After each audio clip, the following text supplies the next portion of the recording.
Et bonjour à tous, bienvenue dans ma cuisine où nous allons préparer ensemble une recette pour tout simplement finir vos cuirs tannage végétal.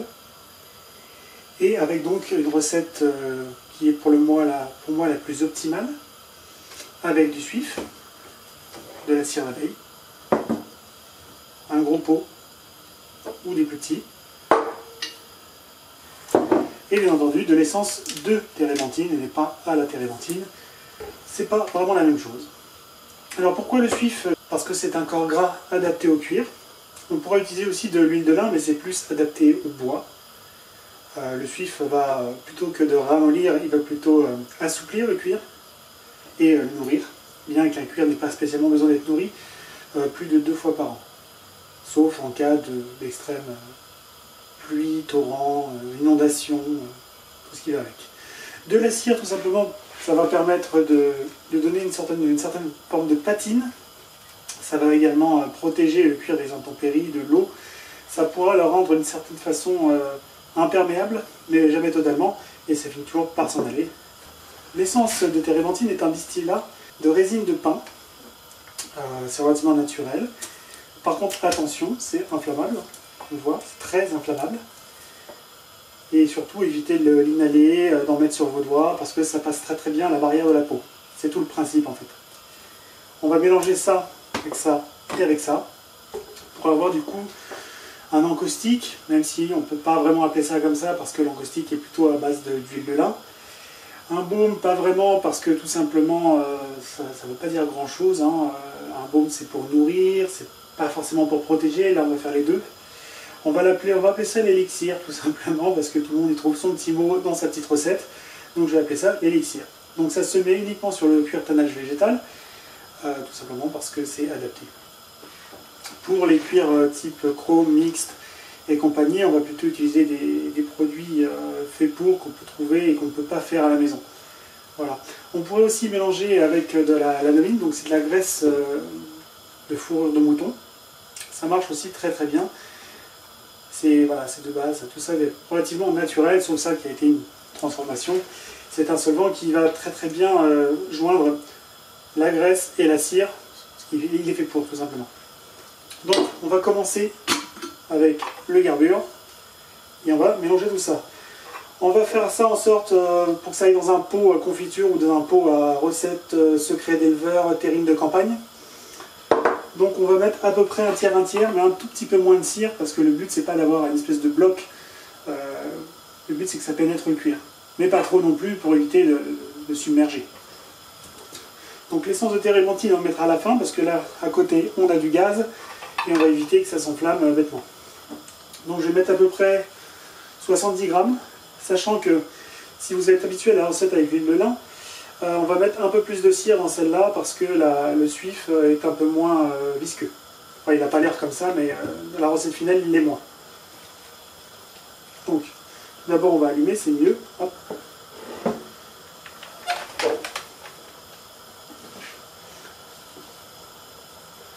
On va mettre à peu près 70 grammes. Donc là, ça a été épluché, découpé comme du saucisson, ça a été... J'ai utilisé un économe, enfin bref, le mieux c'est de le couper comme du saucisson et de le couper un petit bout après.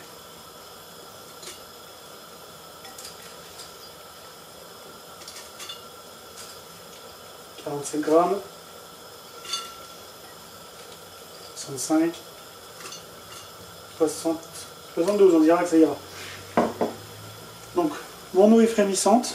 Attention de ne pas faire bouillir le mélange, la cire perdrait ses propriétés élastiques et tout ce qui va avec. Elle deviendrait cassante et c'est pas ce qu'on veut du tout. Là on va utiliser du suif, donc le suif, voilà, c'est du suif tout simplement, c'est du bœuf. Je l'ai acheté déjà fait, hein, forcément parce que c'est pur. C'est ce qu'on appelle du suif industriel. Ne pas confondre, industriel n'est pas égal forcément mauvais, chimique, voilà. Tout simplement qu'il a été raffiné. Et là on va lui rajouter une centaine de grammes à peu près. J'ai mis une centaine de grammes. Oui.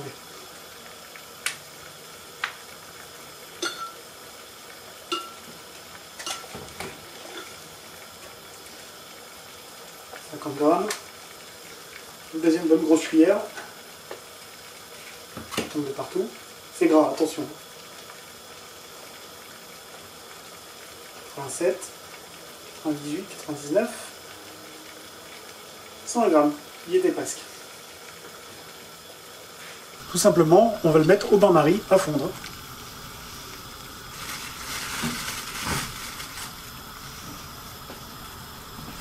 Attention vraiment à ne pas faire bouillir votre mélange. Essayez au maximum de le tenir à une température de fonte de la cire, environ 60 degrés. Après, la cire va fondre, le suif va fondre avant la cire, donc vous aurez quelque chose de relativement homogène. On va mélanger et on ajoutera la térébenthine, l'essence de térébenthine ensuite.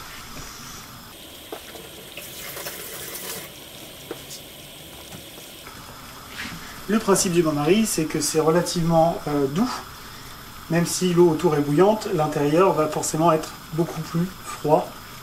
Donc ça va permettre tout simplement de fondre en douceur. Mais il ne faut pas mettre non plus pendant 45 minutes à fondre sur un bain-marie à 10 degrés. Ça ne fonctionne pas bien, on perd du temps.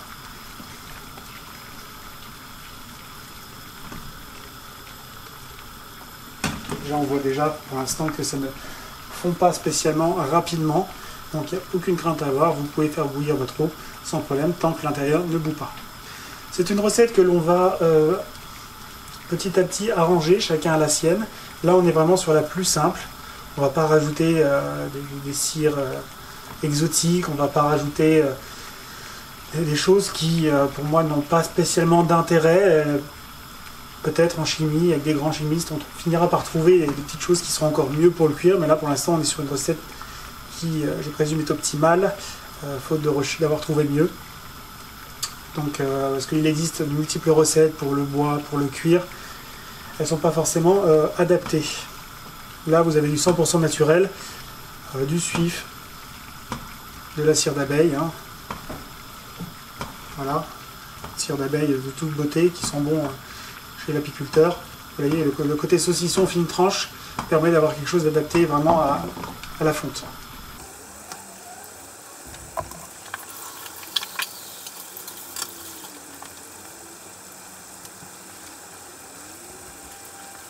De temps en temps, essayez de remuer un petit peu, voir où c'en est. Là, on voit que le suif n'a pas fini de fondre et la cire non plus. Donc, on est bon. Utilisez du bois, priorité. Vous pouvez trisser sur le verre, tout simplement. Attention à bien nettoyer vos outils après, surtout pour l'essence de térébenthine qui est toxique pour l'humain.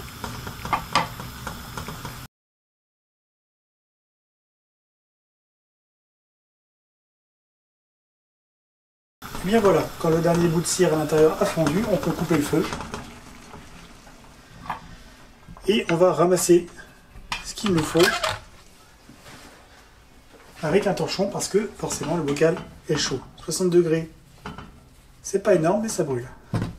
Faisons très attention de ne pas renverser parce que la graisse et la chaleur, ça fait mal.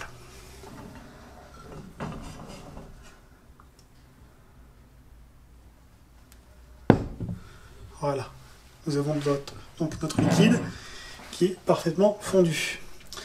À ce niveau-là, je vais tout simplement rajouter l'essence de térébenthine, qui est donc, je le rappelle, le solvant qui permettra de lier les deux substances et les faire pénétrer dans le cuir plus facilement. Alors bien entendu, soyez dans un endroit ventilé, mettez des gants si jamais vous avez peur d'en renverser. C'est assimilable par la peau très facilement et c'est toxique. Donc on va y mettre à peu près une centaine de grammes.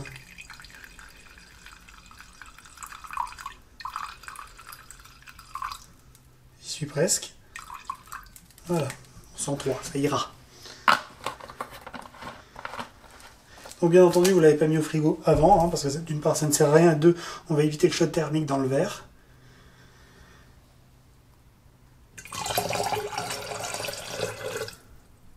Voilà. Et là, on va touiller.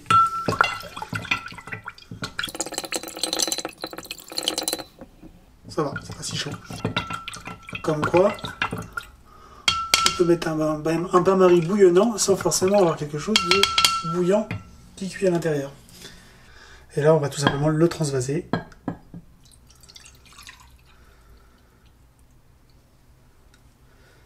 Et voilà. Ensuite, il va y avoir une seconde étape, la vérification. C'est-à-dire qu'on va le laisser refroidir à température ambiante. Ça va prendre facilement quarantaine de minutes, voire 1 heure. Si le centre est encore huileux, il faudra rajouter de la cire. Si le centre est fermé, on va plonger un outil dedans pour voir si l'intérieur est huileux. Si rien de tout ça est huileux, vous avez tout simplement votre crème, votre élixir, qui est prête et qui est adaptée pour les cuirs tannage végétal. Et bien voilà, les paramètres étaient excellents. Finalement, on est bon. J'ai mis mon doigt dedans déjà pour appuyer, pour savoir si à l'intérieur il n'y avait pas de souci. Et donc on a quelque chose de relativement crémeux mais de solide. Je vais vous proposer de prendre un petit pinceau, vous tournez autour comme ça, vous en prenez un petit peu, vous prenez votre cuir et vous le tartinez légèrement en essayant de mettre le moins de surcouche possible. Le but c'est que ça pénètre, c'est pas de faire des gros paquets dessus. Alors forcément ça va foncer légèrement vos cuirs, mais un petit peu moins qu'avec l'huile de lin. Étant donné que l'huile de lin est très jaune, on est sur un encaustique qui est un petit peu plus blanc grâce au suif. Ça peut changer un petit peu lorsque vous faites une couleur par exemple froide, type du bleu. Ça ressortira un peu moins vert. Parce que le jaune et le bleu font du vert.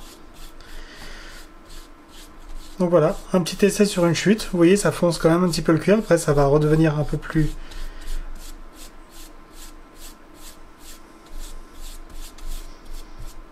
clair. Voilà. Vous pouvez le mettre à température ambiante où vous voulez. Avec votre petit pinceau, vous allez l'utiliser que pour ça. Parce qu'il faut le dire, il est mort après. Et vous pouvez tout simplement lustrer avec une brosse en poil de canasson.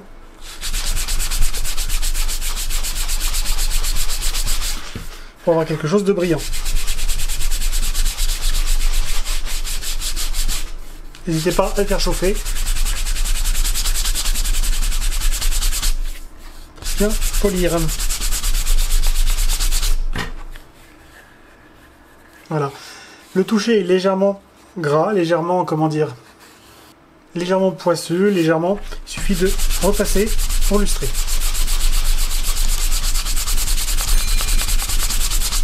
Attention bien entendu à votre brosse de ne pas en mettre trop, sinon ça va faire des paquets à l'intérieur et votre brosse sera flinguée. Voilà, c'était la recette de l'élixir secret d'éleveur, bien entendu.